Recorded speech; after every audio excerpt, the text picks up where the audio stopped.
Since then, those kind of incidents have simply got worse. Our Iraqi colleague has tracked down a woman who witnessed the death squads in action last July. Her family is now in hiding in a school because they're so scared of reprisals.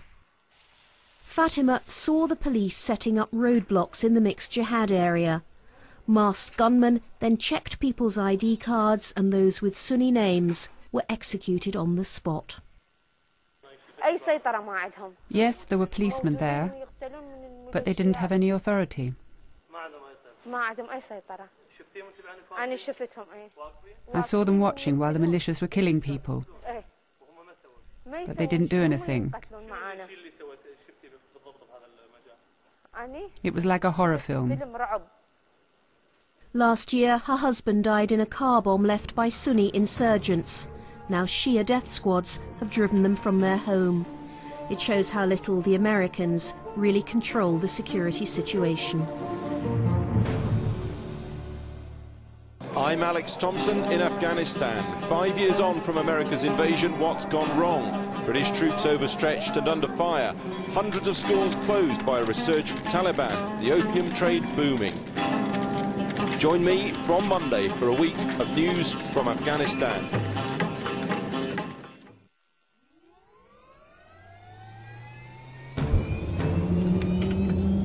The American military are taking us to a press conference to talk about how they're tackling the sectarian violence that's engulfing Baghdad.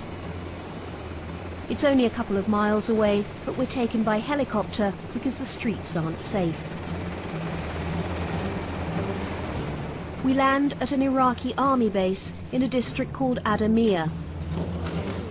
In August, the Iraqis began a joint operation with the Americans to tackle the death squads. As you know, Operation Together Forward continues to focus on key hotspots in Baghdad. In this operation, we searched over 36,000 buildings. 23 mosques were permissively searched by Iraqi security forces. We also confiscated weapons, discovered 5 caches, and had detainees as well. But if Iraqi security forces, which include the police, are part of the problem, then this whole operation is doomed.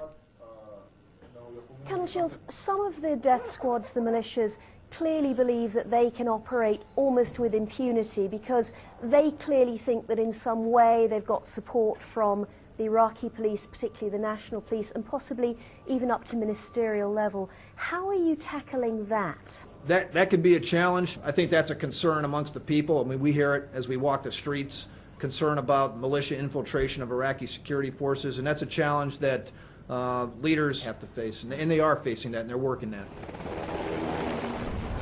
But since then, the Americans have announced the operation's been a failure. The level of violence in Baghdad has gone up, not down, as both Sunni and Shia fight for control of the city.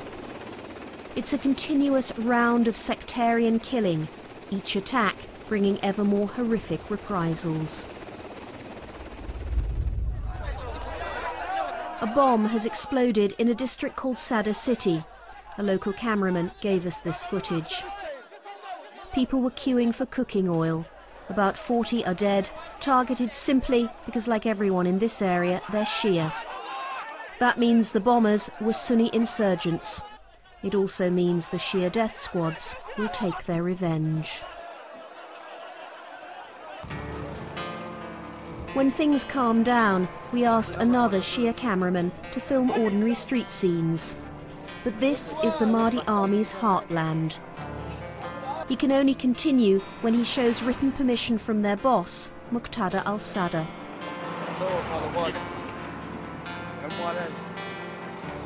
The cleric, Muqtada al-Sadr, is omnipresent here, just as Saddam was when this area was called Saddam City before the invasion. Members of the al-Sadr family were murdered by the old Sunni regime. But in this new Iraq, the Shia, who are 60% of the population, are tasting power for the first time.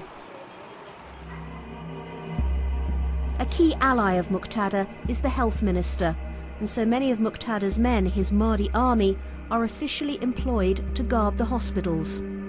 They've become very dangerous places. One of the videos we were given showed what happened to 10 Sunnis who visited a relative in hospital. The police locked them in a freight container.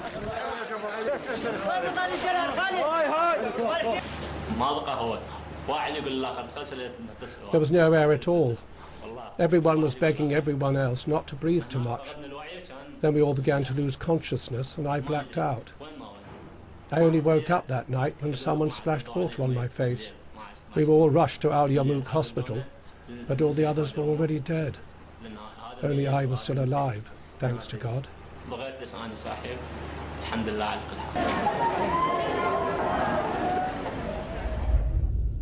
We've been in touch with an Iraqi doctors' organisation to see if they can find anyone who will talk to us about what's happening in the hospitals. And we've just had 2 heartbreaking emails back. The first is from a doctor who says he can't take the risk because he's got 2 young children. And I'm going to read you what he goes on to say. He says, "I never in my life felt so frightened. I'm writing to you crying with tears. They've gone on a wild rampage now, killing doctors. A professor, a good colleague, was killed yesterday. Only a week ago, another consultant was kidnapped from the car park, not far from the hospital guards, tortured and killed." And another doctor, a woman, wrote to us, "Thanks for this great offer to unveil the truth, but I can't take this risk. These religious fanatics are killing and driving the educated people out of the country, so it will be easier to be controlled. All women professors in Baghdad Medical College have been threatened to leave the country or they would be killed." This is the one issue doctors are terrified to talk about. Eventually we find someone who's still too scared to be identified. He described how Muqtada followers ran his hospital. يعني عند اللحظة إن كان دخل مثلا مريض أو مجروح من منطقة معينة. If an ill or wounded person comes into hospital from a given region, depending on their identity card, they're kidnapped with the aid of the hospital guards and taken away. Later their bodies found dumped on a rubbish tip somewhere.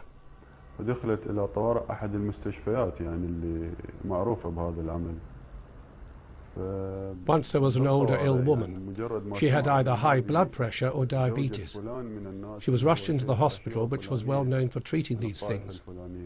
In the ER, once it became known she was someone's wife, a sheikh who headed a tribe, a member of the hospital guards killed her on the spot.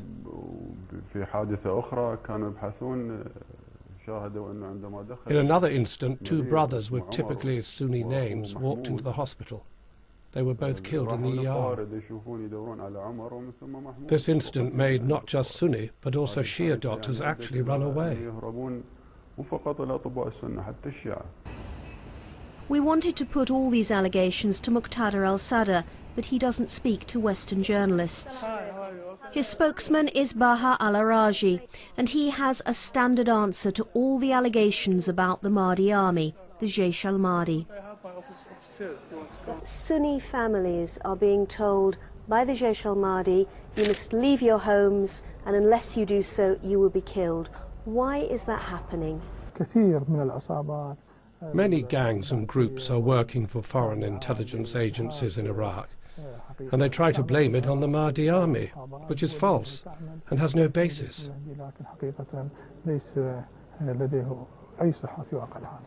But the stories are absolutely consistent. Every single day we hear it is the Jaish al-Mahdi. They kidnap people, they torture people, they kill people. They say to people, they tell people who they are. They turn up in uniforms, they turn up with their guns. There's no question that they are the Jaish al-Mahdi doing this. The fact that they wear uniforms doesn't mean they are the Mahdi army. Everyone knows that criminals don't reveal their true identity.